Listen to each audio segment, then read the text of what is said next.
ಹರಿ ಓಂ ಪ್ರಾಣಾದೇರೀಶಿತಾರಂ ಪರಮಸುಖನಿಧಿಂ ಸರ್ವದೋಷವ್ಯಪೇತಂ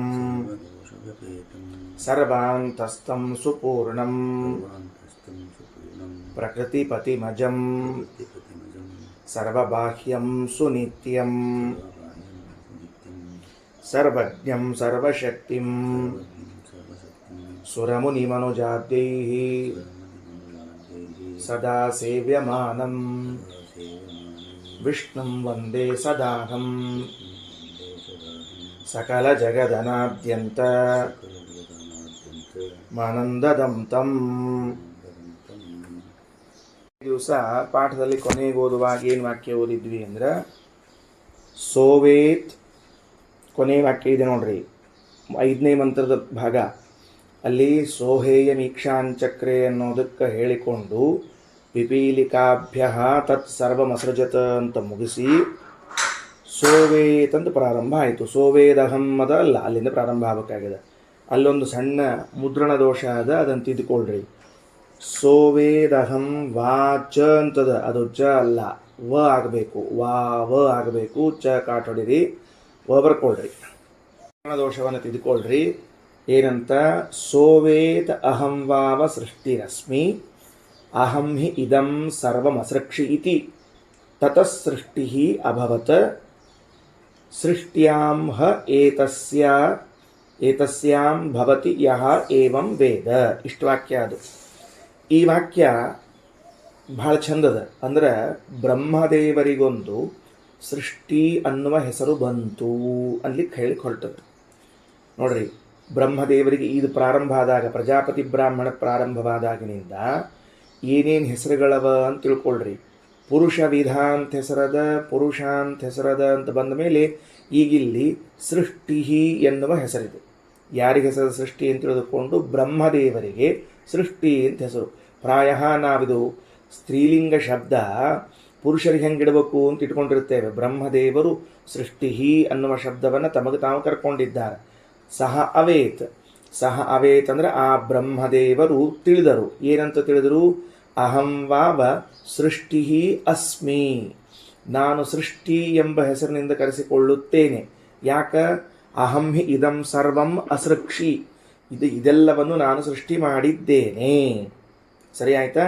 ವಾಕ್ಯವನ್ನು ಹಿಂದೆ ಮುಂದಾಗಿ ಜೋಡಿಸ್ಕೊಳ್ರಿ. ಈಗ ನಾನು ಇದು ಎಲ್ಲವನ್ನ ಸೃಷ್ಟಿ ಮಾಡಿದ್ದೇನೆ, ಆದ್ದರಿಂದ ನನಗೆ ಸೃಷ್ಟಿ ಎಂಬ ಹೆಸರು. ಹಿಂಗೆ ವಾಕ್ಯ ಯೋಜನೆ ಮಾಡ್ಕೋಬೇಕು. ಅದನ್ನು ವಾಕ್ಯ ಹೆಂಗದ? ಅದು ನಾನು ಬ್ರಹ್ಮದೇವರು ತಿಳಿದುಕೊಂಡ್ರು ನಾನು ಸೃಷ್ಟಿ ಇದ್ದೇನೆ, ಯಾಕೆಂದರೆ ಇದನ್ನೆಲ್ಲ ಸೃಷ್ಟಿ ಮಾಡಿದ್ದೇನೆ. ಹಿಂಗದ ಕಾರಣವಾಚಕವಾದ ವಾಕ್ಯ. ಕಾರಣವನ್ನು ತಿಳಿಸುವ ವಾಕ್ಯ ಮುಂದದ, ಕಾರ್ಯವನ್ನು ತಿಳಿಸುವ ವಾಕ್ಯ ಹಿಂದದ. ಅದಕ್ಕೆ ಹಿಂದೆ ಮುಂದೆ ಮಾಡ್ಕೊಳ್ಬೇಕು. ಕಾರಣವನ್ನು ಮೊದಲು ಹೇಳ್ಕೊಳ್ರಿ. ಏನಂತ? ಅಹಂ ಹಿ ಇದಂ ಸರ್ವಮಸೃಕ್ಷಿ, ನಾನು ಇದನ್ನೆಲ್ಲವನ್ನು ಸೃಷ್ಟಿ ಮಾಡಿದ್ದೇನೆ ಎಂಬ ಕಾರಣಕ್ಕೆ ಅಹಂ ವಾವ ಸೃಷ್ಟಿರಸ್ಮಿ, ನಾನೇ ತಾನೇ ಸೃಷ್ಟಿ ಅಂತ ಕರೆಸಿಕೊಳ್ಳಬೇಕಾಗಿದ್ದು ಅಂತ ಹೇಳಿ ಮುಂದಿನ ವಾಕ್ಯ ನೋಡ್ರಿ. ತತಃ ಸೃಷ್ಟಿ ಅಭವತ್. ಇದು ಏನು ವಾಕ್ಯ ಅಂತ ಅರ್ಥ ಆಗಲ್ಲ. ಏನಂತ ಅರ್ಥ ಆಗಲ್ಲ. ತತಃ ಅನಂತರದಲ್ಲಿ ಸೃಷ್ಟಿ ಅಭವತ್, ಸೃಷ್ಟಿ ಉಂಟಾಯಿತು ಅಂತದ. ಈಗ ಸೃಷ್ಟಿ ಮೊದಲ ಆಗೇದ ಅನ್ನೋದಕ್ಕೆ ಇದನ್ನು ಹೇಳಿಕತ್ತಾರ. ಬ್ರಹ್ಮದೇವರು ಏನು ಹೇಳಿಕತ್ತಾರ? ನಾನು ಇದನ್ನೆಲ್ಲವನ್ನು ಸೃಷ್ಟಿ ಮಾಡಿದ್ದೇನೆ ಅನ್ನುವ ಕಾರಣಕ್ಕೆ ನನಗೆ ಸೃಷ್ಟಿ ಅಂತ ಹೆಸರದ ಅಂತ. ಮತ್ತೆ ಮುಂದೆ ಅನಂತರದಲ್ಲಿ ಸೃಷ್ಟಿಯಾಯಿತು ಅಂತ. ಇದು ಹೆಂಗೆ ಹೊಂದಿಸ್ಬೇಕು? ವಾಕ್ಯ ಹೊಂದಂಗಿಲ್ಲಿದು.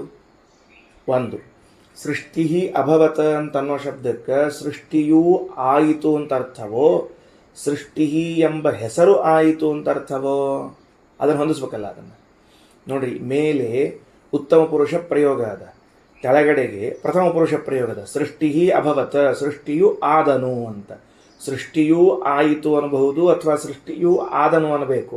ಏನು ವಾಕ್ಯಗಳಿವು ಗೊತ್ತಾಗಂಗಿಲ್ಲ. ವೇದವು ಒಂದೇ ಒಂದು ಪ್ರಕರಣದಲ್ಲಿ ಒಂದು ಕಡೆಗೆ ಉತ್ತಮ ಪುರುಷವನ್ನು, ಒಂದು ಕಡೆಗೆ ಪ್ರಥಮ ಪುರುಷವನ್ನು ಪ್ರಯೋಗ ಮಾಡಲಿಕ್ಕೆ. ಪ್ರಥಮ ಪುರುಷ ಯಾವುದು? ತತಃ ಸೃಷ್ಟಿ ಅಭವತ ಅಂತನ್ನೋಲಿ ಪ್ರಥಮ ಪುರುಷ.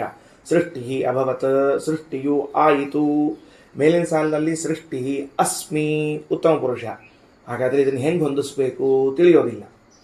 ಈ ವಾಕ್ಯ ತಿಳಿಯೋದಿಲ್ಲ. ಆಶ್ಚರ್ಯ ಏನು ಗೊತ್ತೇನು?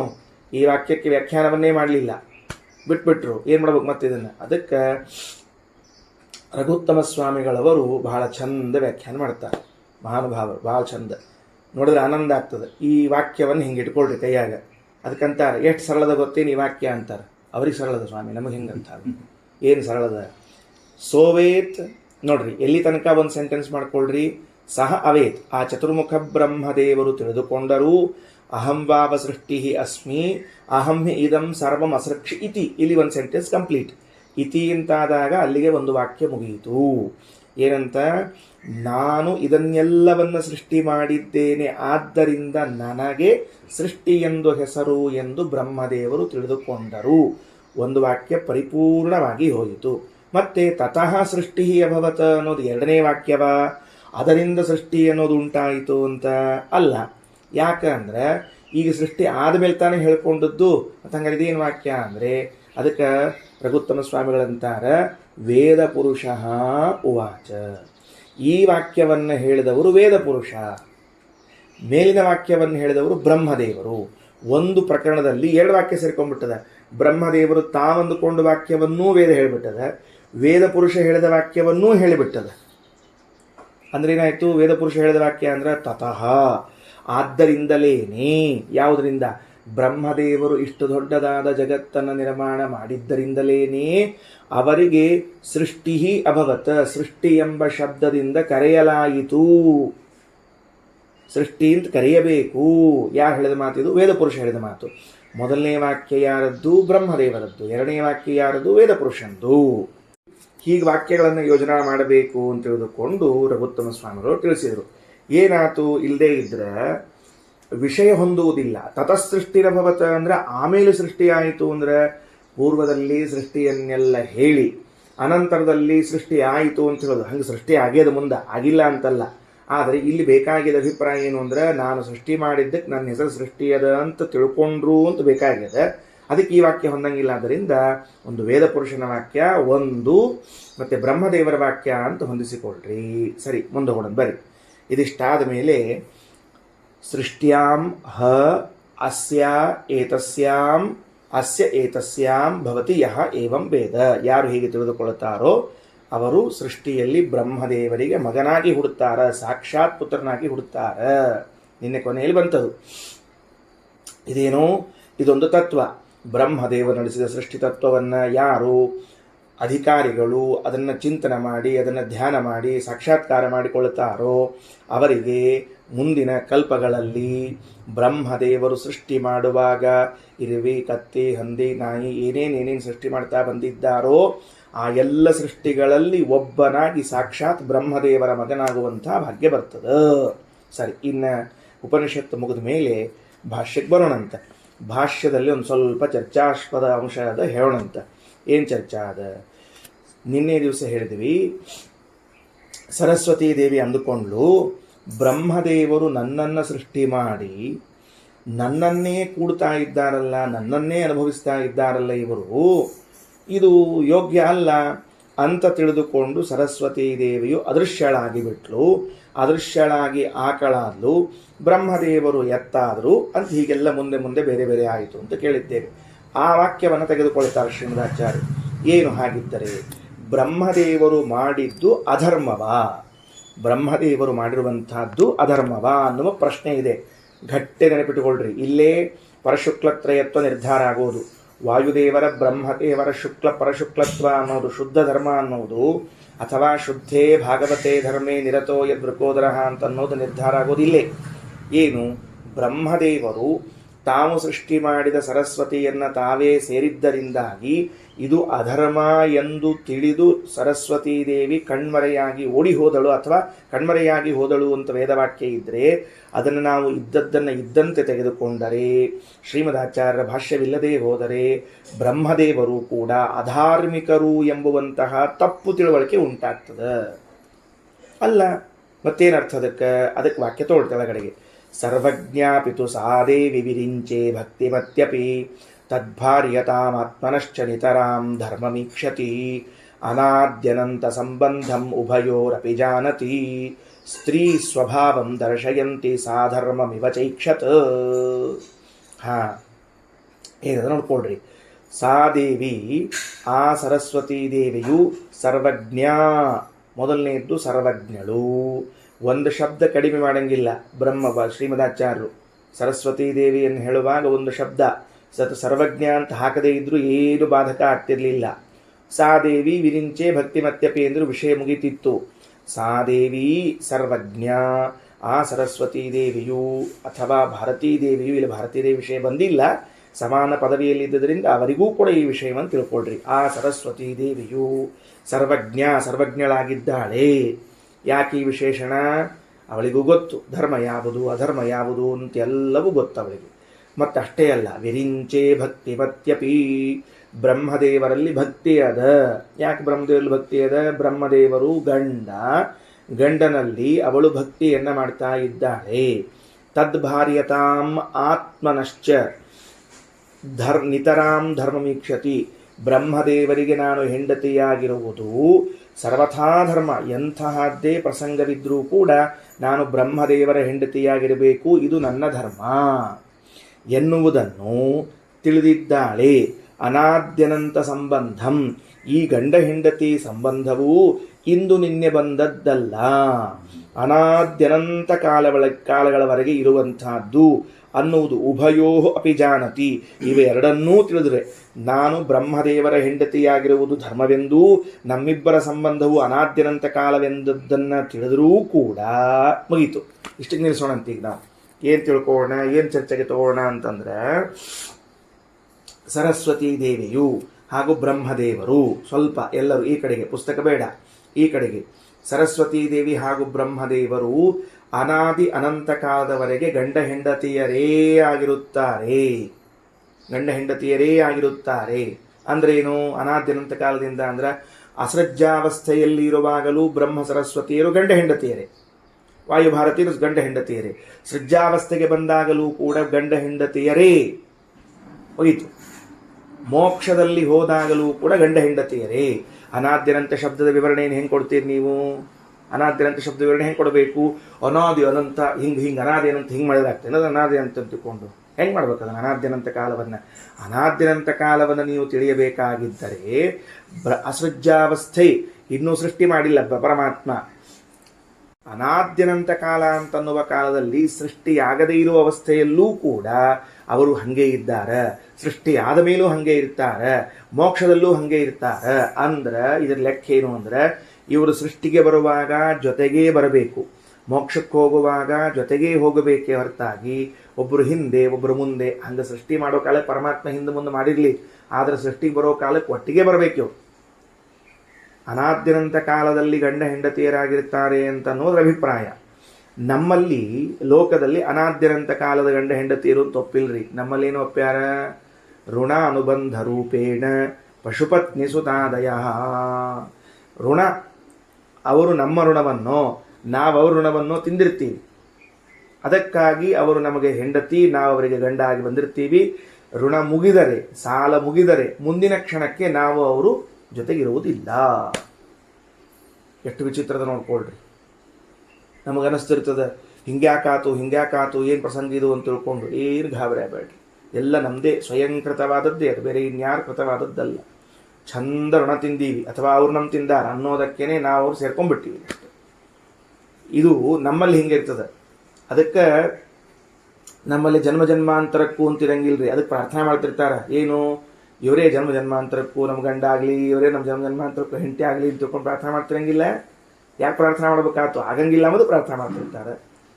ಅದಕ್ಕೆ ಕೆಲವರು ಅಂತಿರ್ತಾರೆ, ಏನು ಹೇಳ್ರಿ, ಏನಾಯಿತು? ಸರ್ವಜ್ಞಾಪಿತು ಸಾ ದೇವಿ ವಿರಿಂಚೆ ಭಕ್ತಿಮತ್ಯಪಿ ತದ್ಭಾರ್ಯತಾಂ ಆತ್ಮನಶ್ಚ ನಿತರಾಂ ಧರ್ಮಮೀಕ್ಷತಿ ಅನಾದ್ಯನಂತ ಸಂಬಂಧಂ ಉಭಯೋರಪಿ ಜಾನತಿ. ಅಂದ್ರೆ ಇದು ಯಾವುದೂ ಅಧರ್ಮವಲ್ಲ. ನಾವು ಬ್ರಹ್ಮದೇವರು ನಾನು ಅನಾದ್ಯನಂತ ಕಾಲದಲ್ಲಿ ಗಂಡ ಹೆಂಡತಿಯರೇ ಆಗಿದ್ದೇವೆ ಎನ್ನುವುದನ್ನು ತಿಳಿದಿರುವಂಥವಳು ಸರಸ್ವತೀ ದೇವಿ ಆಗಿದ್ದಾಳೆ. ಅಷ್ಟೇ ಅಲ್ಲ, ಇದು ಶುದ್ಧ ಧರ್ಮ. ಎಲ್ಲ ಕಾರಣವನ್ನು ವಿಚಾರ ಮಾಡಲಾಗಿಯೂ ಕೂಡ ಏನು ಹೇಳಿಕೊಟ್ಟಾರ? ಅನಾದಿ ದಂಪತಿಗಳು ತನ್ನುವ ಮಾತನ್ನು ಒಪ್ಪಿಕೊಂಡದ್ದರಿಂದಾಗಿ ಈ ಬ್ರಹ್ಮದೇವರಿಂದಲೇ ಸೃಷ್ಟಿಯಾಗ್ಯಾಳ, ಹೆಂಗೆ ಸ್ವೀಕಾರ ಮಾಡ್ಲಿಕ್ಕೆ ಬರ್ತದೆ ಅಂಬೋ ಮಾತು ಬಿದ್ದು ಹೋಯ್ತು. ಅದು ಹೋಯ್ತದ, ಈಗ ಅದು ರೂಲ್ಡ್ ಔಟ್. ಯಾಕೆ ರೂಲ್ಡ್ ಔಟ್ ಆಯಿತು ಅಂದರೆ ಬ್ರಹ್ಮದೇವರೇ ಎಲ್ಲರನ್ನ ಸೃಷ್ಟಿ ಮಾಡಬೇಕಾದ ಅನಿವಾರ್ಯತೆ ಇದ್ದದ್ದರಿಂದ ಸರಸ್ವತಿಯನ್ನೂ ಸೃಷ್ಟಿ ಮಾಡ್ತಾರೆ ಒಂದು ರೂಪದಲ್ಲಿ. ಇನ್ನು ಬೇರೆ ಬೇರೆ ರೂಪದಲ್ಲಿ ಭಗವಂತನ ಮಕ್ಕಳಾಗಿ ಹುಟ್ಟ್ಯಾರ, ಲಗ್ನ ಆಗ್ಯದ, ಅದೆಲ್ಲ ಬೇರೆ ವಿಷಯ. ಯಾವುದೋ ಒಂದು ಪ್ರಸಂಗದಲ್ಲಿ ಬ್ರಹ್ಮದೇವರಿಂದ ಅವಳು ಹುಟ್ಟಲೇಬೇಕಲ್ಲ. ಯಾವುದೋ ಒಂದು ಪ್ರಸಂಗದಲ್ಲಿ ಬ್ರಹ್ಮದೇವರಿಂದ ಅವಳು ಹುಟ್ಟದೇ ಹೋದರೆ ಆಗ ಬ್ರಹ್ಮದೇವರು ತಮಗಿಂತಲೂ ಅಧಮರಾದ ಎಲ್ಲರಿಗೂ ಸೃಷ್ಟಿಕರ್ತೃಗಳು ಅನ್ನುವಂತಹ ವಾಕ್ಯಗಳಿಗೆ ವೈಯರ್ಥ್ಯ ಬರ್ತದೆ. ಹಾಗಾದರೆ ಬ್ರಹ್ಮದೇವರು ತಮ್ಮನ್ನು ಹೊರತುಪಡಿಸಿ ಇನ್ನುಳಿದವರನ್ನೆಲ್ಲರನ್ನೂ ಸೃಷ್ಟಿ ಮಾಡಿದ್ದಾರೆ ಎಂಬ ವಾಕ್ಯಗಳು ಪುರಾಣಗಳಲ್ಲಿ ವೇದಗಳಲ್ಲಿ ಇದ್ದದರಿಂದ ಆ ವಾಕ್ಯದ ಅರ್ಥ ಸತ್ಯವಾಗಬೇಕಾಗಿದ್ದರೆ ಬ್ರಹ್ಮದೇವರು ಸರಸ್ವತಿಯನ್ನೂ ಸೃಷ್ಟಿ ಮಾಡಬೇಕು. ಅಲ್ಲಿ ಬ್ರಹ್ಮದೇವರು ಸರಸ್ವತಿ ಸೃಷ್ಟಿ ಮಾಡಿದ ಮೇಲೆ ಅವಳ ಹೆಂಡತಿಯಾದ್ದರಿಂದ ಅವಳ ಜೊತೆಗೆ ಹೆಂಡತಿಯಂತೆ ವರ್ತನೆ ಮಾಡಬೇಕು. ಆಗ ಏನು ಪ್ರಸಂಗ ಬರ್ತದೆ, ತಾನು ಸೃಷ್ಟಿ ಮಾಡಿದ ಹೆಣ್ಣಿನ ಜೊತೆಗೆ ತಾನೇ ಹೇಗೆ ವರ್ತಿಸಿದ ಅಂತ ಬಂದರೆ ಶಾಸ್ತ್ರ ಉತ್ತರ ಕೊಡುವುದೇನು, ನೀವು ಇಲ್ಲಿ ಮಾತ್ರ ನೋಡ್ತಾ ಇದ್ದೀರಿ, ಇನ್ನೊಂದು ಕಡೆಗೆ ನೋಡಬೇಕು. ಏನು ಅಂದರೆ ಅನಾದಿ ಕಾಲದ ಗಂಡ ಹೆಂಡತಿಯರಾದದ್ದರಿಂದ ಬ್ರಹ್ಮ ಸರಸ್ವತಿಯರು ತಾವು ಎಲ್ಲಿ ಇದ್ರೂ ಕೂಡ ಗಂಡ ಹೆಂಡತಿಯರಂತೆ ಇರಬೇಕು. ಹಾಗಿದ್ರೆ ಮತ್ತೆ ತಾವು ಸೃಷ್ಟಿ ಮಾಡಿದ ಹುಡುಗಿಯ ಜೊತೆಗೆ ತಾವು ಕೂಡಿದ್ದು ಅನ್ನುವುದು ಸೃಷ್ಟಿಕರ್ತೃತ್ವ ಬ್ರಹ್ಮದೇವರಿಗೆ ಬರಬೇಕಾದ್ರೆ ಸರಸ್ವತಿಯನ್ನೂ ಸೃಷ್ಟಿ ಮಾಡಬೇಕು. ಇಲ್ಲದೇ ಇದ್ರೆ ಸೃಷ್ಟಿಕರ್ತೃತ್ವ ಬರುವುದಿಲ್ಲ. ಹಾಗಾದರೆ ಹಿರಣ್ಯಗರ್ಭ ಸಮವರ್ತತಾಗ್ರೆ ಚತುರ್ಮುಖ ಬ್ರಹ್ಮದೇವರು ಆದಿಯಲ್ಲಿ ಭಗವಂತನ ಪುತ್ರರಾಗಿ ಜನಿಸಿ ಎಲ್ಲರನ್ನ ಸೃಷ್ಟಿ ಮಾಡಿದರು ಅನ್ನುವಾಗ ಸರಸ್ವತಿಯನ್ನೂ ಸೃಷ್ಟಿ ಮಾಡಬೇಕು. ಸರಸ್ವತಿಯನ್ನು ಸೃಷ್ಟಿ ಮಾಡಿದಾಗ ಸರಸ್ವತಿ ತಮಗೆ ಅನಾದಿ ಕಾಲದ ದಂಪತಿಗಳು ಹೆಂಡತಿಯಾದದ್ರಿಂದ ಅವಳ ಜೊತೆಗೆ ಕೂಡ್ಲೂಬೇಕು. ಈ ಮಾತುಗಳಿಗೆ ನೀವು ವಿರೋಧ ಹೇಳಲಿಕ್ಕೆ ಬರುವುದಿಲ್ಲ. ಆದ್ದರಿಂದ ಶ್ರೀಮದಾಚಾರ್ಯ ಅಂತಾರೆ, ಸರ್ವಜ್ಞಾಪಿತು ಸಾದೇವಿ ವಿರಿಂಚೇ ಭಕ್ತಿವತ್ಯಪಿ ತದ್ಭಾರ್ಯತಾಮಾತ್ಮನಶ್ಚ ನಿತರಾಂ ಧರ್ಮವೀಕ್ಷತಿ ಅನಾದ್ಯನಂತ ಸಂಬಂಧಂ ಉಭಯೋರಪಿ ಜಾನತಿ. ಅಷ್ಟೇ ಅಲ್ಲ, ಅದೃಷ್ಟಳಾಗಿ ಹೋಗ್ಬಿಟ್ಲು ಅಂತ ಹೇಳಿದ್ರಿ, ಓಡಿ ಹೋಗ್ಬಿಟ್ಲಕ್ಕೆ ಅಂತ ತಿಳ್ಕೊಂಡು ಗಂಡನಲ್ಲಿ ಪ್ರೇಮವಿರಲಿಲ್ವಾ, ಓಡಿ ಹೋದ್ಲು ಅಂತ ಕೇಳಿದ್ರೆ ಅದಕ್ಕಂತಾರ ವಿರಿಂಚೇ ಭಕ್ತಿ ಮತ್ಯಪಿ. ಚತುರ್ಮುಖ ಬ್ರಹ್ಮನಲ್ಲಿ ಭಾರೀ ಭಕ್ತಿ ಇತ್ತು. ಪ್ರಾಯ ಲೋಕದಲ್ಲಿ ಅಷ್ಟು ಸ್ತ್ರೀಯರು ಗಂಡನಲ್ಲಿ ಭಕ್ತಿ ಮಾಡಲಿಕ್ಕಿಲ್ಲ. ಕೆಲವೊಮ್ಮೆ ಬೇಸರವಾದಾಗ ಸಿಟ್ಟು ಮಾಡಿಕೊಳ್ಳಬಹುದು, ಅನ್ನಬಹುದು, ಬೈಬಹುದು, ಏನೋ ಮಾಡಬಹುದು. ಕೆಲವೊಬ್ಬರಂತರೂ ಪಾಪ ಪ್ರಯೋಗವನ್ನೇ ಮಾಡಿರ್ತಾರೆ, ಹಸ್ತಪಾದಗಳ ಪ್ರಯೋಗ ಮಾಡಿರ್ತಾರೆ. ಆದರೆ ವಿರಿಂಚೆ ಭಕ್ತಿ ಮತ್ಯಪಿ ಅಂತ ತಿಳಿದುಕೊಂಡು ಹೇಳಿ ವಾಯುದೇವರು ಅಂದರೆ ಶ್ರೀಮದಾಚಾರ್ಯ ಅಂತಾರೆ, ಸರಸ್ವತೀ ದೇವಿ ಎಷ್ಟು ಭಕ್ತಿ ಇಟ್ಕೊಂಡಾಳೆ ಅಂತಂದರೆ ಓಡಿ ಹೋಗುವ ಪ್ರಸಂಗ ಇಲ್ಲ ಅವಳಿಗೆ. ಸರ್ವಜ್ಞಳಾಗಿದ್ದಾಳೆ, ಬ್ರಹ್ಮದೇವರಲ್ಲಿ ಭಕ್ತಿ ಉಳ್ಳವಳಾಗಿದ್ದಾಳೆ. ಅವಳು ತಾನು ಅವರ ಹೆಂಡತಿಯಾಗಿದ್ದೇನೆ, ಆದ್ದರಿಂದ ಇದು ನಿತರಾಂ ಧರ್ಮ ಅನ್ನೋದನ್ನು ತಿಳಿದಿದ್ದಾಳೆ. ಅನಾದ್ಯನಂತ ಕಾಲದ ನಮ್ಮ ಸಂಬಂಧ ಅಂತ ತಿಳಿದಿದ್ದಾಳೆ. ಸರಿ ಆಯ್ತಾ? ಇದಕ್ಕೊಂದು ದೃಷ್ಟಾಂತ ಹೇಳ್ತೀನಿ, ಇನ್ನೊಂದು ಪುರಾಣದಲ್ಲಿ ಬಂದದ್ದು. ಬಲರಾಮದೇವರು ರೇವತಿ ಅಂತನ್ನೋಕಿನೊಬ್ಬಕಿನ ಮಾಡಿಕೊಂಡ್ರು. ಬಲರಾಮ ದೇವರು ಏನು ಮಾಡಿಕೊಂಡ್ರು? ರೇವತಿ ಅನ್ನೋಳನ್ನು ಮಾಡಿಕೊಂಡ್ರು. ಅಲ್ಲಿ ಹೆಂಗೆ ಮದುವೆ ಆಗಿದೆ ಗೊತ್ತೇನು? ಬಲರಾಮ ದೇವರು ದ್ವಾಪರ ಯುಗದವರು, ರೇವತಿ ಹಿಂದಿನ ಯುಗದಕ್ಕಿ. ತಾಮ್ ಆದಿಯುಗ ಸಂಭೂತಾಂ ತ್ರೇತಾಯುಗದವಳು. ಅವಳು ತ್ರೇತಾಯುಗದವಳು. ಅಲ್ಲ, ಕೃತ ತ್ರೇತಾ ದ್ವಾಪರ.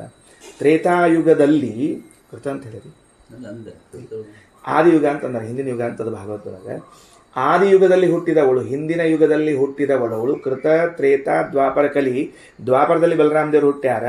ಭಾಗವತದ ವಾಕ್ಯ ಆದಿಯುಗ ಸಂಭೂತಾಮದ, ಅದರ ಹಿಂದಿನ ಯುಗ ಅಂದರೆ ತ್ರೇತಾಯುಗ. ತ್ರೇತಾಯುಗದ ಕೊನೆಯಲ್ಲಿ ರೇವತ ಮಹಾರಾಜ ಹುಟ್ಟಿ ಅವಳಿಗೆ ಮಗಳು ಹುಟ್ಟಿದ್ರು.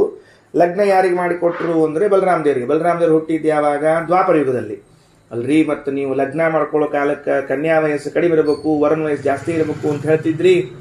ಇಲ್ಲಿ ಉಲ್ಟಾ ಆತಲ್ಲ, ಮತ್ತೆ ಹಿಂದೆ ಮುಂದೆ ಆಗಿಬಿಡ್ತಿಲ್ಲ ಅಂದ್ರೆ ಎಷ್ಟು ಆಗೇ ಆಗ್ಬಿಟ್ರೆ ಭಾಳ ಹೇಳಿಕ್ಕೆ ಹೋಗ್ಬೇಡ್ರಿ, ಗಂಭೀರವಾಗಿದ್ದೀರಿ ಅಂತ ತಿಳ್ಕೊಂಡು. ಹಂಗೇನಿಲ್ಲ.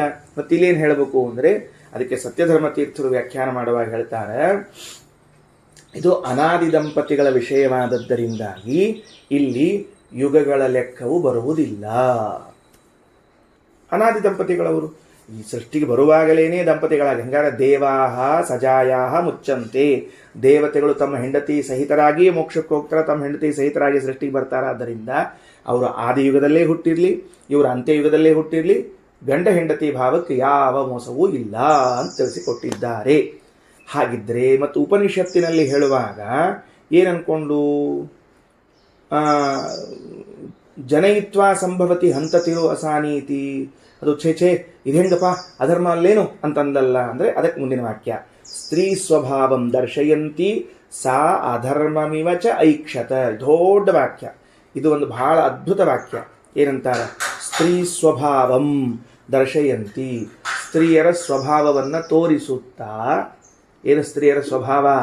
ಸಾ ಅಧರ್ಮಮಿವ ಚ ಐಕ್ಷತ. ಇದು ಅಧರ್ಮವೇನೋ ಎನ್ನುವಂತೆ ತಿಳಿದಳು. ಸರಸ್ವತೀ ದೇವಿಯು ಸ್ತ್ರೀಯರ ಸ್ವಭಾವವನ್ನು ತೋರಿಸುತ್ತಾ ಇದು ಅಧರ್ಮವೇನೋ ಎಂದು ತಿಳಿದಳು. ಏನು ಹಿಂಗಂದ್ರೆ ಆ ವಾಕ್ಯ ಹೊಂದಿಸ್ಬೇಕಲ್ಲ ನಾವು ಅಂದ್ರೆ ಅದಕ್ಕೆ ಶ್ರೀಮದಾಚಾರ್ಯ ಪ್ರಕಾರ, ಶ್ರೀಮದಾಚಾರ್ಯ ಅಂತಾರ, ಲೋಕದಲ್ಲಿದ್ದ ಸ್ತ್ರೀಯರಿಗೆ ಎಷ್ಟು ಧರ್ಮಜ್ಞಾನವಿದೆ ಅಂತಂದ್ರೆ ಹಿಂಗೇನಾದರೂ ಒಂದು ಪ್ರಸಂಗ ಎದುರಾದರೆ ತಕ್ಷಣದಲ್ಲಿ ಅವರು ನಿಷೇಧ ಮಾಡ್ತಾರೆ. ಇದು ಹೆಂಗೆ ಮಾಡ್ಕೊಳ್ಳಿಕ್ಕೆ ಸಾಧ್ಯತೆ, ಇದು ಹೆಂಗಾಗೋದದ ಅಂಥೇಳಿ. ಲೋಕದಲ್ಲಿರುವಂತಹ ಸ್ತ್ರೀಯರು ಇಷ್ಟು ಶಿಕ್ಷಿತ ಸುಶಿಕ್ಷಿತ ಸ್ತ್ರೀಯರಿದ್ದಾರೆ, ಇದು ಧರ್ಮ, ಇದು ಅಧರ್ಮ, ಇದನ್ನು ಮಾಡಬಾರದು ಅನ್ನುವ ಜ್ಞಾನವುಳ್ಳವರಾಗಿದ್ದಾರೆ.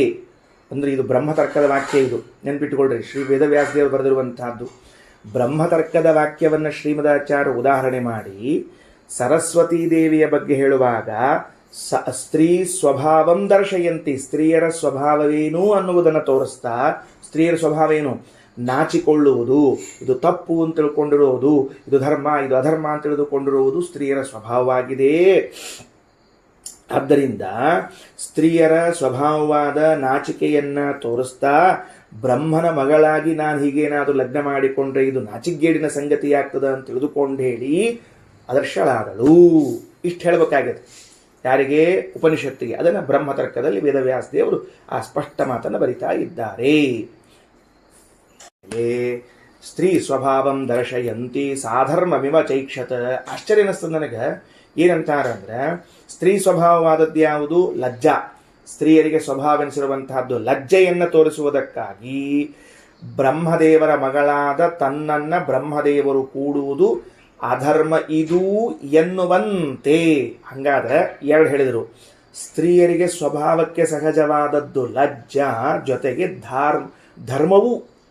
ಯಾಕೆ ಧರ್ಮವು? ಲಜ್ಜೆಗೆ ಅನುಗುಣವಾಗಿ ಬರುವಂತಹದ್ದು ಯಾವುದು? ಲಜ್ಜಾ ಯಾಕೆ ಬಂತು? ನಾಚಿಕೆ ಯಾಕಾತು? ಇದು ಧರ್ಮ, ಇದು ಅಧರ್ಮ ತಿಳಿದುಕೊಂಡದಕ್ಕೆ ತಾನೇ ಲಜ್ಜಾ ಆಗಬೇಕು.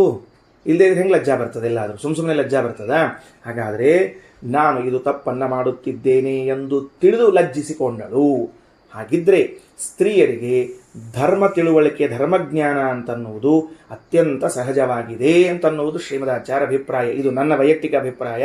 ವ್ಯಾಖ್ಯಾನದಲ್ಲಿ ಕೆಳಗೆ ಎಲ್ಲೇ ಮೇಲೆ ಇದ್ದಿದ್ದಿಲ್ಲ ಅಂದರೆ ಏನು ತಿಳ್ಕೊಳಿಕ್ಕೆ ಹೋಗಬೇಡ್ರಿ, ಶುದ್ಧ ಇಷ್ಟು ತಿಳ್ಕೊಳ್ರಿ, ಕಪಿಲಾಚಾರ್ಯ ಹೇಳಿದ್ದು ಅಂತ ತಿಳ್ಕೊಳ್ರಿ. ಅದಕ್ಕೆ ಯಾಕೆ ಹಂಗೆ ಹೇಳಿದೆ ಅಂತಂದರೆ, ಸಾಮಾನ್ಯ ಹೇಳ್ತೀನಿ ಯಾಕೆ ಹಂಗೆ ಹೇಳಿದೆ ಅಂದರೆ, ಮನೆಯಲ್ಲಿ ಹೆಣ್ಣು ಮಕ್ಕಳು ಕಾಲಕ್ರಮದಲ್ಲಿ ಈ ನಮ್ಮ ಅಜ್ಜಿ ಅವರ ಅತ್ತಿ ಇವರನ್ನ ನೋಡ್ಕೋದು ಬಂದರೆ ಅವರೇನು ಮತ್ತೆ ಪಾಠಶಾಲೆಗೆ ಹೋಗಿ ಶಾಲೆಗೆ ಹೋಗಿ ಕಲ್ತದ್ದಿಲ್ಲ, ಮತ್ತೊಂದಿಲ್ಲ, ಮುಗಿದೊಂದಿಲ್ಲ. ಧರ್ಮಗಳೆಲ್ಲವೂ ಕೂಡ ಅವರಿಗೆ ಆತ್ಮಗತವಾಗಿದ್ದು, ಯಾವುದೂ ಅಧರ್ಮ ಮಾಡ್ತಿರ್ಲಿಲ್ಲ ಅವರು. ಯಾಕೆ ಅವರಿಗೆ ಅಷ್ಟು ಧರ್ಮಗಳು ಆತ್ಮಗತವಾಗಿದ್ದು ಯಾವುದೂ ಅಧರ್ಮಗಳನ್ನು ಮಾಡ್ತಿರ್ಲಿಲ್ಲ ಅಂತಂದರೆ ಕಾರಣ ಸ್ವಭಾವದು. ಅವರೆಲ್ಲೋ ಒಂಚೂರು ಕೇಳಿರ್ತಾರೆ, ಎರಡು ಮಾತು ಕೇಳ್ಬೋದು. ಎಷ್ಟು ಪುರಾಣದಾಗ ಎಷ್ಟು ಹೇಳ್ತಾರೆ? ಒಟ್ಟು ಹೇಳ್ತಾರೆ ಅಲ್ಲದೆ ಪುರಾಣದಾಗ ಒಂದೆರಡು ಮಾತು ಹೇಳ್ತಾರೆ. ಒಂದೆರಡು ಮಾತು ಹೇಳಿದರೂ ಕೂಡ ಉಳಿದದ್ದೆಲ್ಲವನ್ನೂ ಕೂಡ ತಮ್ಮ ಬುದ್ಧಿಬಲದಿಂದಲೇನೆ ಧರ್ಮಗಳನ್ನು ತಿಳಿತಾ ಬರ್ತಾರೆ. ತಿಳಿದು ಆ ಧರ್ಮಗಳಂತೆ ವರ್ತಿಸ್ತಾರೆ. ಅಂದ್ರೆ ಸ್ತ್ರೀಯರಲ್ಲಿ ಕಾಣಬಹುದಾದ ಅಂಶ ಏನು ಅಂದರೆ ಧರ್ಮವನ್ನು ತಿಳಿಯುವಿಕೆ ಅಲ್ಲ, ತಿಳಿದಂತೆ ವರ್ತಿಸುವಿಕೆಯೂ ಕೂಡ ಕಾಣಿಸ್ತದೆ. ಅದಕ್ಕೆ ಅದು ಹೇಳಿದ್ದು ಸ್ತ್ರೀ ಸ್ವಭಾವಂ ದರ್ಶಯಂತಿ ಸಾಧರ್ಮಮಿವ ಚೈಕ್ಷತ ನಾನಾ ಸೃಷ್ಟಿ ಪ್ರಸಿದ್ಧ್ಯರ್ಥಂ. ಹಂಗಾರೆ ಅದರ್ಶಳಾಗಿ ಹೋಗಿ ಆಕಳಾದ್ಲು, ಕುದುರೆ ಆದ್ಲು, ಹಿಂಗ್ಯಾಕಪ್ಪ ಅಂದ್ರೆ ನಾನಾ ಸೃಷ್ಟಿ ಪ್ರಸಿದ್ಧ್ಯರ್ಥಂ, ಬೇರೆ ಬೇರೆ ಸೃಷ್ಟಿಗಳಾಗಬೇಕಲ್ಲ. ಸಾ ಗೋತ್ವಾದಿಕಮಾವ್ರಜೇತ್, ಅದಕ್ಕೆ ಅವಳು ಎತ್ತಾದ್ಲು. ಇತ್ಯಾದಿ ಋಷಾದಿ ರೂಪತಾಂ ಸೋಪಿ, ಇವಳು ಎತ್ತಾದ ಕೂಡಲೇ ಅವಳು ಆಕಳಾದ ಕೂಡಲೇ ಇವರು ಋಷಾದಿ ಎತ್ತಾದರು. ಗೋತ್ವ ಅಲ್ಲಿ ಗೋ ಶಬ್ದದಿಂದ ಆಕಳನ್ನು ತಗೊಳ್ಬೇಕು, ವೃಷ ಶಬ್ದದಿಂದ ಎತ್ತನ್ನು ತಗೋಬೇಕು. ಸೋಪಿ ಪ್ರಾಪ್ಯ ಸೃಷ್ಟ್ವ ಇದಮಂಜಸ, ಆ ಬ್ರಹ್ಮದೇವರು ಅವಳ ಜೊತೆಗೆ ಸೇರಿ ಅಂದರೆ ಮಿಥುನೀಭಾವ ಸೃಷ್ಟಿಯಲ್ಲಿ ಇದಮಂಜಸ ಸರ್ಜನಾಥ, ಇದನ್ನು ಚೆನ್ನಾಗಿ ಸೃಷ್ಟಿ ಮಾಡಿದ್ದರಿಂದಾಗಿ ಸೃಷ್ಟಿ ನಾಮಾಭೂತ ಸೃಷ್ಟಿಯಾದರೂ, ಸೃಷ್ಟಿ ಎಂಬ ಹೆಸರುಳ್ಳವರಾದರೂ. ತದ್ವಿತ್ ನೋಡ್ರಿ, ಅದನ್ನು ತಿಳಿದುಕೊಂಡ ವ್ಯಕ್ತಿ ತತ್ಪುತ್ರತಾಮ್ರಜೇತ್, ಬ್ರಹ್ಮದೇವರ ಮಕ್ಕಳಾಗುತ್ತಾರೆ. ಎಲ್ಲಿ ಮಕ್ಕಳಾಗ್ತಾರೆ? ಪಿಪೀಲಿಕಾಂತ ರುದ್ರಾದೌ ಯಥಾಯೋಗ್ಯತ್ವಮಾತ್ಮನಃ, ಇರುವೆಯಿಂದ ಪ್ರಾರಂಭ ಮಾಡಿ ರುದ್ರದೇವರವರೆಗಿನ ಹುಟ್ಟಿದವರಲ್ಲಿ ತನ್ನ ಯೋಗ್ಯತೆಗೆ ತಕ್ಕಂತೆ ಬ್ರಹ್ಮದೇವರ ಸಾಕ್ಷಾತ್ ಮಗನಾಗುತ್ತಾನೆ. ನಾವು ಉಪಾಸನೆಗಳಲ್ಲಿ ನಾವು ಉಪಾಸನೆ ಮಾಡುವುದು ಬೇರೆ, ದೇವತೆಗಳು ಉಪಾಸನೆ ಮಾಡುವುದು ಬೇರೆ ಅಂತನ್ನುವುದನ್ನು ಅನೇಕ ಪ್ರಸಂಗಗಳಲ್ಲಿ ಹೇಳ್ತಾ ಬಂದದ ಶಾಸ್ತ್ರ. ನಾವು ತಿಳ್ಕೊಂಡಿದ್ದೀವಿ ನಮಗಲ್ಲ ದೇವತೆಗಳಿಗೆ, ಇದು ನಮಗಲ್ಲ ದೇವತೆಗಳಿಗೆ ಅಂತ ತಿಳ್ಕೊಂಡಿದ್ದದ. ಹೌದಾ? ಇದರ ದೃಷ್ಟಾಂತತ್ವೇನು ಹೇಳ್ತಿದ್ದೀನ, ಮತ್ತು ಸರ್ವವನ್ನು ಸಾಮ್ಯ ಅಂತ ತಿಳ್ಕೊಂಡು ತಗೋಬೇಡ್ರಿ. ದೃಷ್ಟಾಂತತ್ವೇನು ಹೇಳ್ತಿದ್ದೀನಿ. ಏನು ದೃಷ್ಟಾಂತತ್ವೇನು ಹೇಳ್ತಿದ್ದೀನಿ ಅಂದರೆ, ಈಗ ಬ್ರಹ್ಮದೇವರಿಗೆ ಮಕ್ಕಳಾಗಿ ನಾರದರು ಜನಿಸಿದ್ದಾರೆ. ನಾರದರು ಜನಿಸಿದ್ದಾರೋ ಇಲ್ಲೋ? ಉತ್ಸಂಗ ನಾರದೋ ಜಗ್ನೇ, ಬ್ರಹ್ಮದೇವರ ತೊಡೆಯಿಂದ ನಾರದರು ಹುಟ್ಟಿದರು. ಕರಾತ್ ಕ್ರತು, ಕೈಗಳಿಂದ ಕ್ರತುಗಳು ಹುಟ್ಟಿದ್ದಾರೆ. ಪ್ರಾಣಾತ್ ವಸಿಷ್ಠ, ಬ್ರಹ್ಮದೇವರ ಶ್ವಾಸೋಚ್ಛ್ವಾಸದಿಂದಾಗಿ ವಸಿಷ್ಠರು ಹುಟ್ಟಿದ್ದಾರೆ.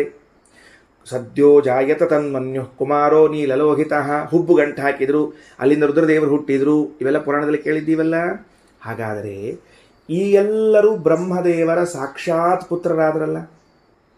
ಕರ್ದಮರು ನೆರಳಿನಿಂದ ಹುಟ್ಟಿದರು, ಸಾಕ್ಷಾತ್ ಪುತ್ರರಾದರಲ್ಲ. ಹಾಗಾದರೆ ಇವರೆಲ್ಲರೂ ಕೂಡ ಬ್ರಹ್ಮದೇವರಿಗೆ ಸೃಷ್ಟಿಯಲ್ಲಿ ಸಾಕ್ಷಾತ್ ಪುತ್ರರಾಗಿರ್ಲಿಕ್ಕೆ ಏನು ಉಪಾಸನಾ ಮಾಡ್ಯಾರ ಅಂತ ಕೇಳಿದ್ರೆ ಇಲ್ಲದ ನೋಡ್ರಿ ಉತ್ತರ.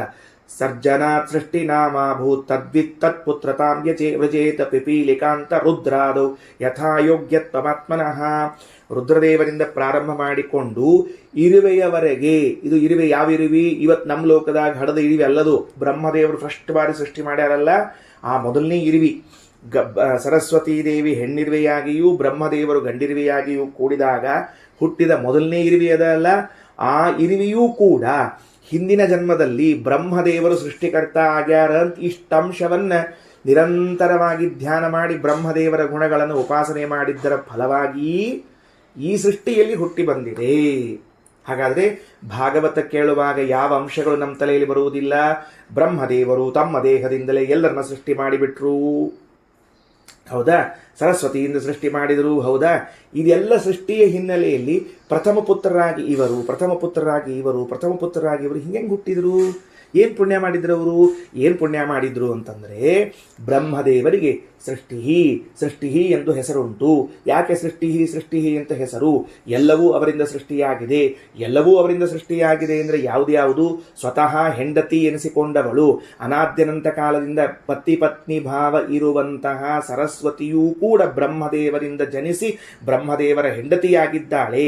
ಅವಳು ಬೇರೆ ಬೇರೆ ರೂಪಗಳನ್ನು ತೆಗೆದುಕೊಂಡಾಗ ಬ್ರಹ್ಮದೇವರು ಬೇರೆ ಬೇರೆ ರೂಪಗಳನ್ನು ತೆಗೆದುಕೊಂಡು ಅಲ್ಲಲ್ಲಿ ಪ್ರಜೆಗಳನ್ನು ಸೃಷ್ಟಿ ಮಾಡಿದ್ದಾರೆ ಎನ್ನುವ ತತ್ವವನ್ನು ದೃಢ ಮಾಡಿಕೊಂಡು ಸಾಕ್ಷಾತ್ಕಾರ ಮಾಡಿಕೊಂಡ ವ್ಯಕ್ತಿ ಅವರು ನಾರದರಾಗ್ತಾರೆ, ಅವರು ರುದ್ರದೇವರಾಗ್ತಾರೆ, ಅವರು ವಸಿಷ್ಠರಾಗ್ತಾರೆ. ಅವರಿನ ಅಲ್ಪ ಸ್ವಲ್ಪ ಪುಣ್ಯ ಮಾಡಲಿಲ್ಲ. ಇಂತಹ ಅನೇಕ ಸಣ್ಣ ಉಪಾಸನೆಗಳನ್ನು ಮಾಡಿ ಈ ಬಾರಿ ಚತುರ್ಮುಖನ ಪುತ್ರರಾಗಿದ್ದಾರೆ ಅನ್ನುವುದು ಬ್ರಹ್ಮತರ್ಕದ ಅಭಿಪ್ರಾಯ. ಪಿಪೀಲಿಕಾಂತ ರುದ್ರಾದವು ಯಥಾಯೋಗ್ಯತ್ವಮಾತ್ಮನಃ ಅಂತ ತಿಳಿಸಿಕೊಟ್ಟಿದ್ದಾರೆ. ಇಷ್ಟಾದ ಮೇಲೆ ಇಲ್ಲಿ ನಾವು ಗಮನಿಸಬೇಕಾದ ಇನ್ನೊಂದು 2 ಅಂಶವ ಹೇಳಿ ಮುಗಿಸ್ತೇನೆ. ಬ್ರಹ್ಮದೇವರನ್ನ ಸೃಷ್ಟಿ ಮಾಡಿದಾಗ ಪರಮಾತ್ಮ ಅವರನ್ನ ತಿನ್ನಬೇಕು ಅಂತಂದಾಗ ಬ್ರಹ್ಮದೇವರು ಭಯದಿಂದ ಭಾಣ್ ಅಂತ ಶಬ್ದ ತೆಗೆದರು.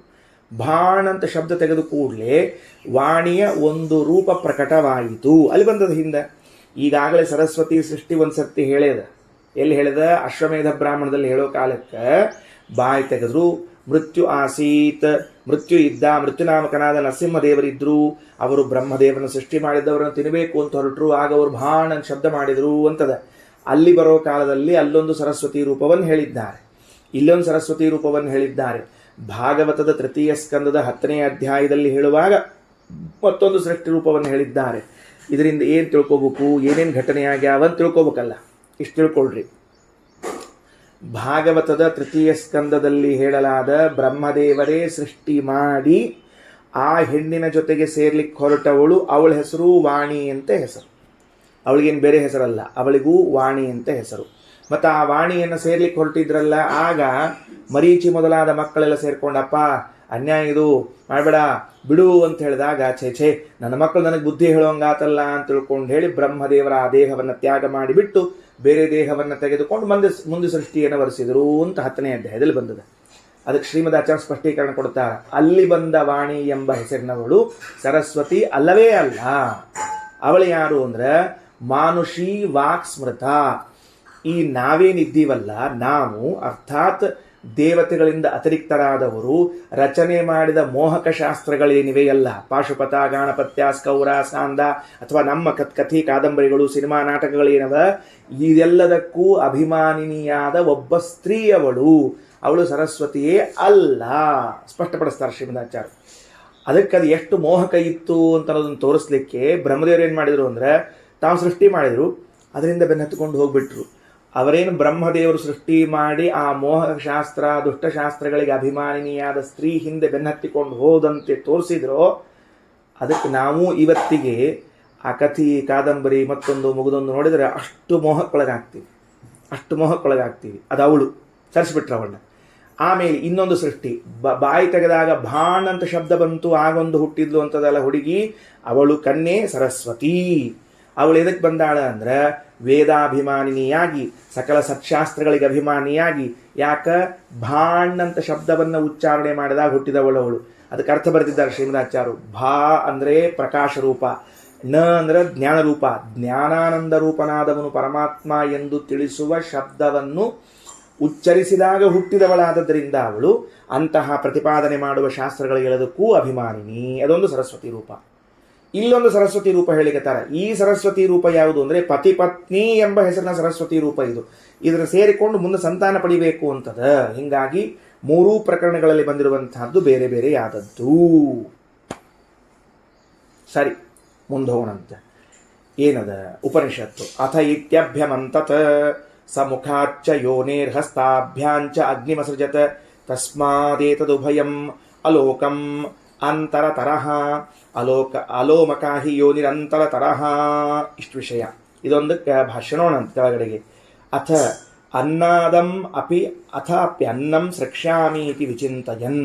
ಮೊದಲನೇದ್ದು ಬ್ರಹ್ಮದೇವರಂದ್ರು, ಇಷ್ಟೊತ್ತೇನು ಸೃಷ್ಟಿ ಮಾಡಿದ್ವಿ ನಾವು ಅಂದ್ರೆ ಅನ್ನವನ್ನು ಉಣ್ಣುವಂತಹ ಪ್ರಾಣಿಗಳನ್ನು ಸೃಷ್ಟಿ ಮಾಡಿಬಿಟ್ಟೆ ನಾನೀಗ. ಎಲ್ಲ ಊಟ ಮಾಡೋರು ಸೃಷ್ಟಿ ಮಾಡಿ ಆಯ್ತು. ಈಗ ಊಟಕ್ಕೆ ಕರೆದು ಬಿಟ್ಟಾರ, ಎಲ್ಲ ಊಟಕ್ಕೆ ಬರೋರು ಬಂದುಬಿಟ್ಟಾರ. ಅಡಿಗೆ ಮಾಡೋ ಅಗ್ನಿ, ಅಡಿಗೆಗೆ ಬೇಕಾದ ದವಸ ಧಾನ್ಯಗಳು ಎಲ್ಲವ ಪ್ರಶ್ನೆ ಬಂತೀವಿ. ನೋಡ್ರಿ ವ್ಯವಸ್ಥೆ ಹೆಂಗಾಗಿದೆ. ಮೊದಲು ಅನ್ನ ಉಣ್ಣುವಂತಹ ವ್ಯಕ್ತಿಗಳನ್ನು ಸೃಷ್ಟಿ ಮಾಡಿ, ಅನಂತರದಲ್ಲಿ ಏನು ಸೃಷ್ಟಿ ಮಾಡ್ಲಿಕ್ಕತ್ತಾರ? ಅನ್ನವನ್ನು ಬೇಯಿಸುವ ಅಗ್ನಿಯನ್ನು ಸೃಷ್ಟಿ ಮಾಡ್ಲಿಕ್ಕತ್ತಾರ. ಗುಹ್ಯಂ ಅನ್ನಮನ್ನಾದ ಏವಚ. ವಿಷ್ಣು ಸಹಸ್ರನಾಮದಲ್ಲಿ ಭಗವಂತನಿಗೆ ಅನ್ನಾದ ಅಂತ ಕರೆದಿದ್ದಾರೆ. ಅದೇ ವೇದ ಹೇಳ್ತದೆ, ಅನ್ನವನ್ನು ಸೃಷ್ಟಿ ಮಾಡಿದ ಬ್ರಹ್ಮದೇವರು, ಅನ್ನಾದರ ಸೃಷ್ಟಿಯಾಗಿ ಬಿಟ್ಟದ, ಅನ್ನವನ್ನು ಬೇಯಿಸುವಂತಹ ವ್ಯಕ್ತಿ ಅಗ್ನಿಯ ಸೃಷ್ಟಿ ಆಗಬೇಕಾಗಿದೆ. ಎರಡು ಅಂಶವನ್ನು ಮೊದಲು ಹೇಳೋಣಂತ, ಆಮೇಲೆ ಉಳಿದದ್ದನ್ನು ಹೇಳೋಣಂತ. ಏನು ಎರಡು ಅಂಶ? ಅಗ್ನಿ ಸೃಷ್ಟಿ ಮಾಡಿದ್ರಂತೆ ಬ್ರಹ್ಮದೇವರು. ಭಾರಿ ವಿಚಿತ್ರ, ತುಂಬ ಸುಂದರವಾದ ವಿಷಯ ಇದು. ಸ್ವಲ್ಪ ಕೇಳಿದಾಗ ಅಶ್ಲೀಲವೇನೋ ಎನಿಸುವಂತೆ ಇದೆ, ಆದರೆ ವಾಸ್ತವವನ್ನು ಹೇಳ್ತದೆ ಉಪನಿಷತ್ತು. ಏನು ಮಾಡ್ಲಿಕ್ಕೆ ಬರೋದಿಲ್ಲ. ಅದಕ್ಕೆ ಏನಾಯಿತು? ಅಥ ಇತಿ ಅಭ್ಯಮಂತತ. ಅಥ ಅನಂತರದಲ್ಲಿ ಇತಿ ಈ ರೀತಿಯಾಗಿ ಆಲೋಚನೆ ಮಾಡಿ. ಏನು ಯಾವ ರೀತಿಯಾಗಿ ಆಲೋಚನೆ ಮಾಡಿ? ಕೆಳಗ ಭಾಷ್ಯದಲ್ಲಿ ಅಥ ಅನ್ನಾದಂ ಅಥ ಅಪಿ ಅನ್ನಂ ಸ್ರಕ್ಷ್ಯಾಮಿ ಇತಿ ವಿಚಿಂತಯನ್. ಈ ಅನ್ನಾದ ಅಂದರೆ ಅನ್ನ ತಿನ್ನೋವನಲ್ಲ, ಅನ್ನವನ್ನು ಬೇಯಿಸುವಂತಹ ಅಗ್ನಿಯನ್ನು ಹಾಗೂ ಅನ್ನವನ್ನು. ಇಲ್ಲಿ ಅನ್ನಾದ ಅನ್ನೋ ಶಬ್ದಕ್ಕೆ ಅನ್ನ ತಿನ್ನುವ ವ್ಯಕ್ತಿ ಅಂತ ಹೇಳಿಬೇಡ್ರಿ, ಅನ್ನವನ್ನು ಬೇಯಿಸುವ ವ್ಯಕ್ತಿ ಅಂತ ಅರ್ಥ ಮಾಡಿಕೊಳ್ರಿ. ಅದು ತಿನ್ನೋದೇ ಒಂದು ರೀತಿಯಿಂದ, ಅಕ್ಕಿ ತಿಂದು ಅನ್ನ ಮಾಡೋದು ಅಂತ ಅರ್ಥ. ಅದಕ್ಕೆ ಅಕ್ಕಿಯನ್ನು ಬೇಯಿಸುವಂತಹ ಅಗ್ನಿಯನ್ನು, ಅನಂತರದಲ್ಲಿ ಅಕ್ಕಿಯನ್ನು ಅಂದರೆ ಅನ್ನವನ್ನು ಸೃಷ್ಟಿ ಮಾಡ್ತೇನೆ ಅಂತ ಚಿಂತನೆ ಮಾಡಿದರು. ಮಾಡಿ ಏನು ಮಾಡಿದ್ರಪ್ಪ ಬ್ರಹ್ಮದೇವರು? ಅಭ್ಯಮಂತಥ, ಮಥನ ಮಾಡಿದ್ರಂತೆ. ಏನು ಮಥನ ಮಾಡಿದರು ನೋಡ್ಕೊಳ್ರಿ ಒಂದು ಸ್ವಲ್ಪ ಇಲ್ಲಿ. ಹೀಗೆ ಎರಡೂ ಕೈಗಳನ್ನು ತಿಕ್ಕಿದರು. ಏನು ಮಾಡಿದರು ಬ್ರಹ್ಮದೇವರು? ಎರಡೂ ಕೈಗಳನ್ನು ತಿಕ್ಕಿದರು. ತುಟಿಗಳನ್ನು ಎರಡನ್ನೂ ಕೂಡ ಮಥನ ಮಾಡಿದರು. ಹೀಗೆ ಇದು ಕೈಗಳನ್ನು ಹೀಗೆ ತುಟಿಗಳನ್ನು ಮಥನ ಮಾಡಿದ್ದಕ್ಕಾಗಿ ಆ ಎರಡೂ ಸ್ಥಳಗಳಿಂದ ಅಗ್ನಿ ಹುಟ್ಟಿಕೊಂಡ ಅಂತ ಹೇಳ್ತಾ ಇದ್ದಾರೆ. ಎಲ್ಲಿ ಹುಟ್ಟಿಕೊಂಡ ಅಗ್ನಿ ನೋಡ್ಕೊಳ್ರಿ. ಅಥ ಇತ್ಯಭ್ಯಮಂತತ ಸ ಮುಖಾಚ್ಚ ಯೋನೇಹೆ ಹಸ್ತಾಭ್ಯಾಂಚ ಅಗ್ನಿಮಸೃಜತ. ಮುಖಾಚ್ಚ ಯೋನೇಹೆ, ಮುಖವೆಂಬ ಉತ್ಪತ್ತಿ ಸ್ಥಾನ. ಯೋನಿ ಅಂದರೆ ಉತ್ಪತ್ತಿ ಸ್ಥಾನ. ಮುಖವೆಂಬ ಉತ್ಪತ್ತಿ ಸ್ಥಾನದಿಂದಲೂ, ಹಸ್ತಾಭ್ಯಾಂ ಕೈಗಳಿಂದಲೂ, ಅಗ್ನಿಮಸೃಜತ ಅಗ್ನಿಯನ್ನು ಸೃಷ್ಟಿ ಮಾಡಿದರು. ಸರಿ ಆಯ್ತಾ? ಅರ್ಥ ಆಯ್ತಾ? ತಿಳಿತಾ ವಿಷಯ ಏನಂತ ಹೇಳಿ? ಈಗೇನು ಮುಂದೆ? ಈಗೊಂದು ಹೊಸ ಅಂಶ ಏನು ಅಂದರೆ, ಅಲ್ಲ ದೇಹದ ಮೇಲ್ಭಾಗದಲ್ಲಿ ಇಷ್ಟೆಲ್ಲ ಕೂದಲಿರ್ತಾವ. ಇಲ್ಲಿ ಕೈ ಮೇಲವ, ಈ ಬೆರಳಿನ ಕೆಲವರಿಗೆ ಇಲ್ಲೆಲ್ಲ ಬೆರಳಿನ ಮೇಲೆ ಇರ್ತಾವ, ಇಲ್ಲೆಲ್ಲ ಅದ, ಇಲ್ಲೆಲ್ಲ ಅದ, ಇಲ್ಲೆಲ್ಲ ಅದ. ಇಲ್ಲಿ ಮಾತ್ರ ಯಾಕೆ ಕೂದಲುಗಳಿಲ್ಲ ತುಟಿಗೆ? ಇಲ್ಲೂ ಇರಬೇಕಲ್ಲ ತುಟಿಯಲ್ಲಿ, ದೇಹದಲ್ಲಿ ಕೂದಲು ಬೆಳಿಬೇಕು ಅಂತ. ಈ ಅಂಗೈಗೆ ಯಾಕೆ ಇಲ್ಲ ಮತ್ತೆ ಅಂತ ಕೇಳಿದ್ರೆ ಉಪನಿಷತ್ತು ಕಾರಣವನ್ನು ಹೇಳ್ತದೆ. ತಸ್ಮಾದೇತದು ಉಭಯಂ ಅಲೋಕಂ ಅಂತರತರಹ. ಯಾಕೆ ಇವುಗಳನ್ನು ತಿಕ್ಕಿ ಮಥನ ಮಾಡಿ ಅಗ್ನಿಯನ್ನು ಹುಟ್ಟಿಸಿದ್ದರಿಂದ ಈ ಭಾಗದಲ್ಲಿ ಲೋಮಗಳ ಉತ್ಪತ್ತಿ ಇಲ್ಲ. ಸುಟ್ಟು ಹೋಗ್ಬಿಟ್ರು, ಎಲ್ಲ ಅಲ್ಲಿ ಹೋಗ್ಬಿಡ್ತು. ಕೆಲವ್ರ ಕೈ ಮೇಲೆ ಇಲ್ಲಿ ಸತೆಕಿರ್ತಾವ್ರಿ ಕೂದಲುಗಳು, ಇಲ್ಲಿ ಸತೆಕಿರ್ತಾವೆ, ಏನು ಸಂಕೋಚ ಇಲ್ಲ, ಅಷ್ಟು ಬೆಳೆದಿರ್ತಾವೆ ಕೂದಲುಗಳೆಲ್ಲ. ದೇಹದಲ್ಲಿ ವಿಚಾರ ಮಾಡಿ ನೋಡ್ರಿ ಎಷ್ಟು ಆಶ್ಚರ್ಯ ಅಂದ್ರೆ, ತುಟಿ ಪ್ರದೇಶದಲ್ಲಿ ಮೇಲ್ಗಡೆಗೆ ಇರಬಹುದು, ಮೇಲ್ಗಡೆಗೆ ಇಲ್ಲ ಅಂತ ಹೇಳ್ತಿಲ್ಲ, ತುಟಿಗಳನ್ನು ನೋಡ್ಕೊಳ್ರಿ ಅಲ್ಲೇನಿಲ್ಲ, ಹಸ್ತಗಳನ್ನು ನೋಡ್ಕೊಳ್ರಿ ಅಲ್ಲೇನಿಲ್ಲ. ಅದಕ್ಕೆ ವೇದ ಒಂದು ನಿರ್ಧಾರ ಹೇಳಿತ್ತು, ಏನು ಅಂದ್ರೆ ಯಾವುದು ಲೋಕದಲ್ಲಿ ಉತ್ಪತ್ತಿ ಸ್ಥಾನ ಅಂತ ಕರೆಸಿಕೊಂಡಿದೆಯೋ, ಯೋನಿ ಅಂತ ಕರೆಸಿಕೊಂಡಿದೆಯೋ, ಇವೆರಡನ್ನು ಹೊರತುಪಡಿಸಿ ಇನ್ಯಾವುದು ಉತ್ಪತ್ತಿ ಸ್ಥಾನ ಅಂತ ಕರೆಸಿಕೊಂಡಿದೆಯೋ ಎಲ್ಲ ಕಡೆಗಳಲ್ಲೂ ಕೂಡ ಲೋಮಗಳಿಲ್ಲ. ಅದಕ್ಕೆ ಹೇಳಿದ್ರು ಅಲೋಕಾಹಿ ಯೋನಿರಂತರ ತರಹ, ಅವುಗಳಲ್ಲಿ ಕೂದಲು ಬೆಳೆಯುವುದಿಲ್ಲ. ಕಾರಣ ಏನು ಅಂದರೆ ಅದು ಉತ್ಪತ್ತಿ ಸ್ಥಾನವಾದದ್ದರಿಂದ. ತಸ್ಮಾದೇತದು ಉಭಯಂ ಅಲೋಕಮಂತರ ತರಹ ಸ ಮುಖಾಚ್ಚ ಯೋನೇರ್ ಹಸ್ತಾಭ್ಯಾಂಚ ಅಗ್ನಿಮಸೃಜತ ತಸ್ಮಾದೇತದು ಉಭಯಂ ಅಲೋಕಮಂತರ ತರತಃ ಅಲೋಕಾಹಿ ಯೋನಿರಂತರತಃ ಅಂತ ಇಷ್ಟು ಹೇಳಿದರು. ಹಾಗಾಗಿ ಬ್ರಹ್ಮದೇವರು ತಾವು ಇಲ್ಲಿಯವರೆಗೆ ಅನ್ನವನ್ನು ಉಣ್ಣುವ ಪ್ರಾಣಿಗಳನ್ನು ಸೃಷ್ಟಿ ಮಾಡಿದ್ದೇನೆ, ಇನ್ನು ಅನ್ನವನ್ನು ಬೇಯಿಸುವಂತಹ ಅಗ್ನಿಯನ್ನು ಸೃಷ್ಟಿ ಮಾಡಬೇಕು, ಜೊತೆಗೆ ಬೇಕಾದ ದವಸ ಧಾನ್ಯಗಳನ್ನು ಸೃಷ್ಟಿ ಮಾಡಬೇಕು ಅಂತ ಇಟ್ಟುಕೊಂಡು ಮೊದಲು ಅಗ್ನಿಯನ್ನು ಸೃಷ್ಟಿ ಮಾಡ್ತಾರೆ. ಆ ಅಗ್ನಿಯನ್ನು ಎಲ್ಲಿಂದ ಸೃಷ್ಟಿ ಮಾಡಿದರು? ಕೈಗಳನ್ನೆರಡನ್ನೂ ಮಥನ ಮಾಡಿದರು, ತುಟಿಗಳನ್ನೆರಡನ್ನೂ ಪರಸ್ಪರವಾಗಿ ಮಥನ ಮಾಡಿದ್ದಾರೆ. ಹಾಗೆ ಮಾಡಿದ ಕೂಡಲೇ ಕೈಗಳಿಂದ ಹಾಗೂ ತುಟಿಗಳಿಂದ ಅಗ್ನಿಯ ಉತ್ಪತ್ತಿಯಾಯಿತು. ಸರಿ ಆಯ್ತಾ? ಈಗ ಪುರುಷ ಸೂಕ್ತದಲ್ಲಿನ ಒಂದು ಮಾತಿಗೆ ಸ್ವಲ್ಪ ಹತ್ತಿರ ಬರ್ತದೇನೋ ಅಂತ ಅನಿಸ್ತದೆ.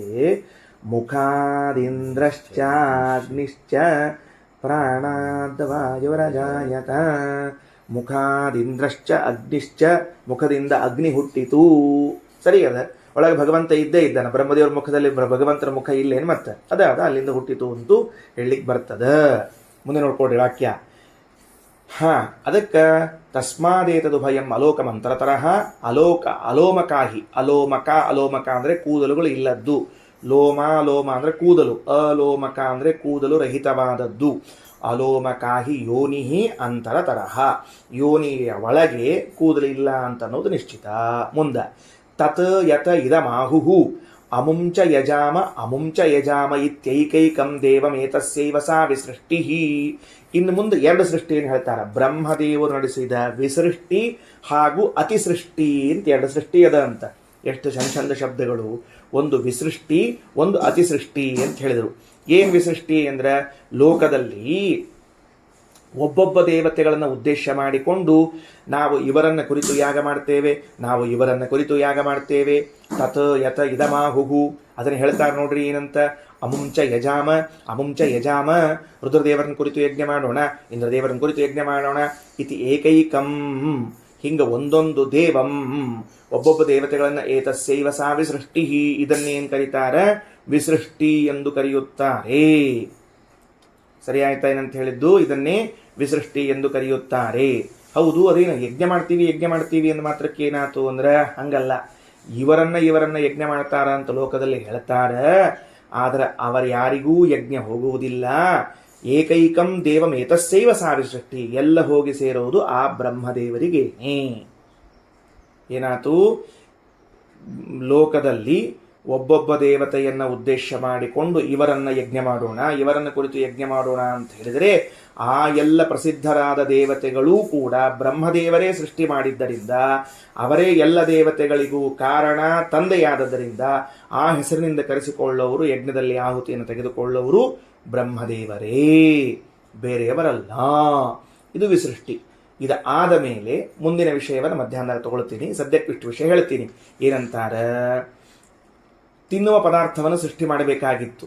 ಯಾವುದನ್ನು ಸೃಷ್ಟಿ ಮಾಡಬೇಕಿನ್ನ? ಅನ್ನವನ್ನು ಸೃಷ್ಟಿ ಮಾಡಬೇಕು. ಅದಕ್ಕೆ ಬ್ರಹ್ಮದೇವರು ತಮ್ಮ ವೀರ್ಯದಿಂದ ಆ ವನಸ್ಪತಿ ಔಷಧಿಗಳಿಗೆ ಅಭಿಮಾನಿಯಾದ ಚಂದ್ರನ ಸೃಷ್ಟಿ ಮಾಡಿ ಆ ಚಂದ್ರನಿಂದ ಅಭಿಮನ್ಯಮಾನವಾದ ಅನ್ನ ಮೊದಲಾದವುಗಳನ್ನು ಸೃಷ್ಟಿ ಮಾಡಿದ್ದಾರೆ. ಇದು ಈ ಲೋಕದಲ್ಲಿರುವ ಧಾನ್ಯ ಮೊದಲಾದವುಗಳೆಲ್ಲವೂ ಬ್ರಹ್ಮದೇವರ ವೀರ್ಯದ ಸೃಷ್ಟಿ ಅಂತ ತಿಳಿದುಕೊಂಡು ತಿಳಿಸ್ತಾ ಇದ್ದಾರೆ. ವಿಚಾರ ಮಾಡಿ ನೋಡ್ರಿ, ಎಂತಹ ಅಮೋಘವಾದ ವೀರ್ಯ ಅದು. ಭಗವಂತನ ವೀರ್ಯವನ್ನು ಬಿಡ್ರಿ, ಬ್ರಹ್ಮದೇವರ ವೀರ್ಯ ಎಷ್ಟು ಅಮೋಘದ ಅಂದರೆ ಅವರಿಂದ ಸೃಷ್ಟಿಯಾದ ಪದಾರ್ಥಗಳೆಲ್ಲ ಜಗತ್ತಿನಲ್ಲಿರುವಂತಹದ್ದು ಅನ್ನ ಮೊದಲಾದವುಗಳು. ಅದನ್ನು ದೇವರ ನೈವೇದ್ಯ ಕೆಡ್ತೀವಿ, ಅದನ್ನು ಯಜ್ಞಕ್ಕೆ ಹಾಕ್ತೀವಿ, ಅದನ್ನು ನಾವು ತಿಂತೀವಿ, ಎಲ್ಲರೂ ತಗೊಳ್ತಾರೆ. ಒಂದು ಇಷ್ಟು ಶ್ರೇಷ್ಠವಾದ ಪದಾರ್ಥವನ್ನು ಬ್ರಹ್ಮದೇವರು ತಮ್ಮ ವೀರ್ಯದಿಂದ ಸೃಷ್ಟಿ ಮಾಡಬೇಕು ಅಂದರೆ ಅವರ ಯೋಗ್ಯತಾ ಎಷ್ಟು ದೊಡ್ಡದು, ಅವರ ಸಾಮರ್ಥ್ಯ ಎಷ್ಟು ಅಂತ ಅರ್ಥ ಮಾಡಿಕೊಳ್ಳ್ರಿ. ಅದಾದ್ಮೇಲೆ ಮತ್ತೊಂದು ವಿಷಯವನ್ನು ಹೇಳ್ತಾರೆ. ಎಲ್ಲ ಸೇರಿಕೊಂಡು ಒಂದು ಘಟ್ಟ ಮಧ್ಯಾಹ್ನದಲ್ಲಿ ಸೇರೋಣಂತೆ. ಶ್ರೀಕೃಷ್ಣ ಅರ್ಪಣಮಸ್ತು.